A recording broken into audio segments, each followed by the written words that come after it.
Hello, so we're back with the power supply from yesterday. Back with the power supply. Here it is, it hasn't changed. I've moved the 817 and put it on top of the Midland. It's the same size. It's the same size. How technology has leaped ahead in 40 years. That's just 40 channels. That is HF, VHF, UHF.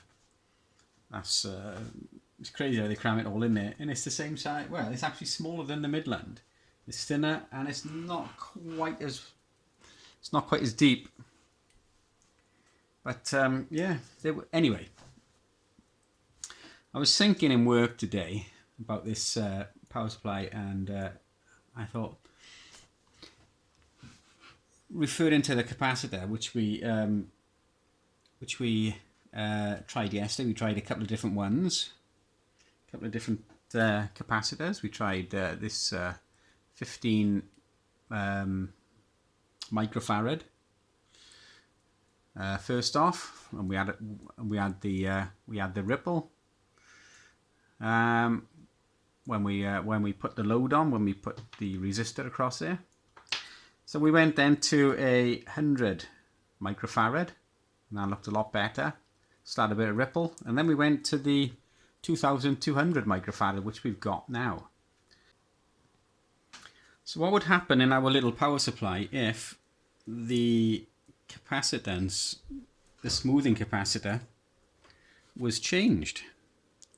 We had 2200 microfarads in there, and that works fine. Generally, the rule of thumb is to have 1000 microfarads per amp.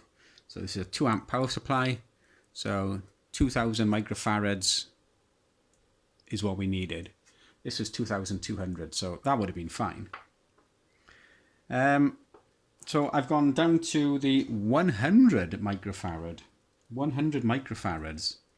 And that gave us some ripple yesterday when we put the resistor across the terminals. We had some ripple. You could see some ripple. So what will happen? What will happen now with the radio? Will it still work okay? Will it not work at all? Will it start buzzing? Who knows? I got a feeling that it's going to start buzzing. I don't think the capacitance is enough to run it anymore. I think we're going to see some ripple on the scope, and we're going to get a buzz. We're going to get a 100 hertz buzz. Obviously, the bridge rectifier is doubling the frequency basically. So we've got 50 hertz from the mains going through the full wave bridge rectifier, so we've got 100 hertz now, and we were relying on the capacitor to smooth it all. But if it's too small, it's not going to be smoothing that waveform properly. So what happens? What will happen? So let's have a look. Plug it in. Okay, and you can see on the scope, if I focus in on the scope, we have 12.2 volts. That is fine. Okay, and the waveform looks nice. Let's turn the radio on. Still looks okay. We've got 12 volts now, so it has dropped slightly from 12.2 to 12. So what happens when we key up? Ooh, there we go. It's dropping down to 11.2 volts, and we've got a buzz. Hello, 1 2 3 4 5. 1 2 3 4 5. 1 2 3 4 5. Still sounds okay, but it's got that buzz. So what can we do to stop that? If we take the capacitor and bridge it across the terminals, then obviously that would increase the capacitance. So that would bring it back up again. That would bring the capacitance back up. I'm not going to be doing that because the capacitor will create quite a large spark, I should imagine, as it charges.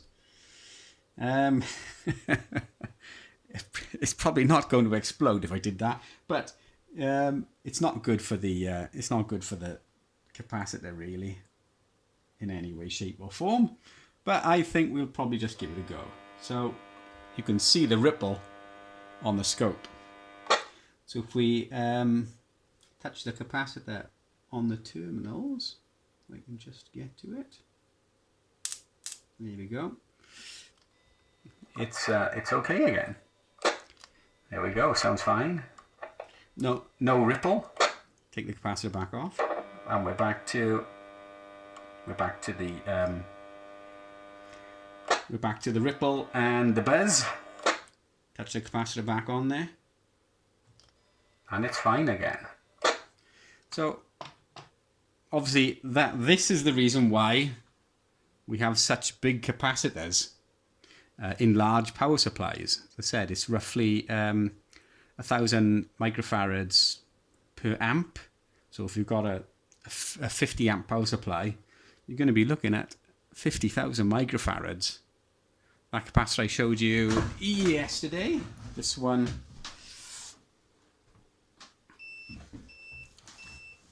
that's my multimeter telling me it's going to turn itself off. This General Electric capacitor, if I use it, it's obviously going to be, if I use it, but I don't know. It's quite old. I haven't checked the ESR on it at all. The difference in size. So I've got some brand new capacitors here, which I'll probably use for my power supply when I build over the Christmas. So going back to yesterday when I said the capacitor acts like a battery, and that is basically true, a very, very leaky battery. So we can charge it up. So we can charge it. That's my multimeter telling me it's going to turn itself off. So the capacitor is in line, as you can see. It's being charged because we don't have any ripple on the scope, and the radio sounds nice. Take the capacitor off, and we've got our buzz. So what is this capacitor doing? Well, let's have a look. You're not supposed to do this. You're not supposed to. Let me see if I can focus in a bit. There we go. You're not supposed to do this. It's not good for the capacitor at all. So if I touch the terminals, let me see if I can turn our light out. Might see it a bit better. If I touch the terminals on there, let me just see if I can focus in tidy.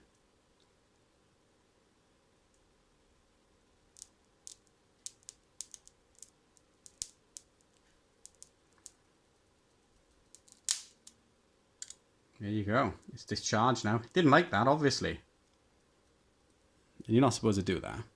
But even a small capacitor like that creates that spark as it's being discharged. It doesn't like that at all. I wouldn't do that with a big capacitor.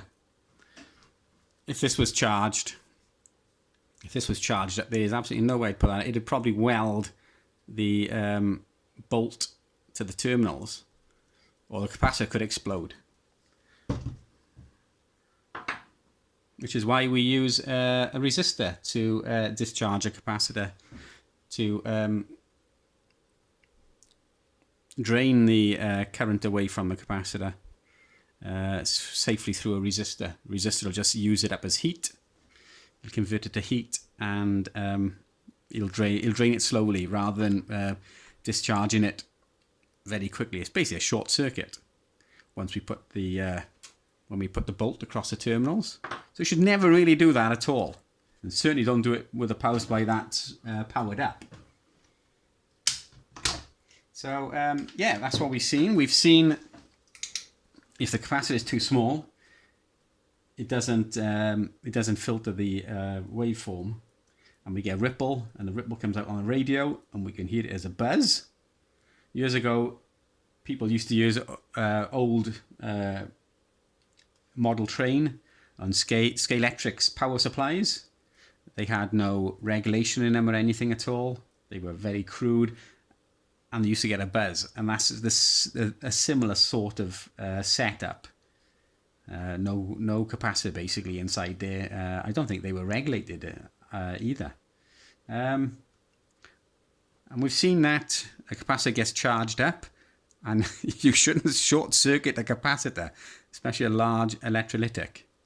So there we go. Anyway, thanks for watching.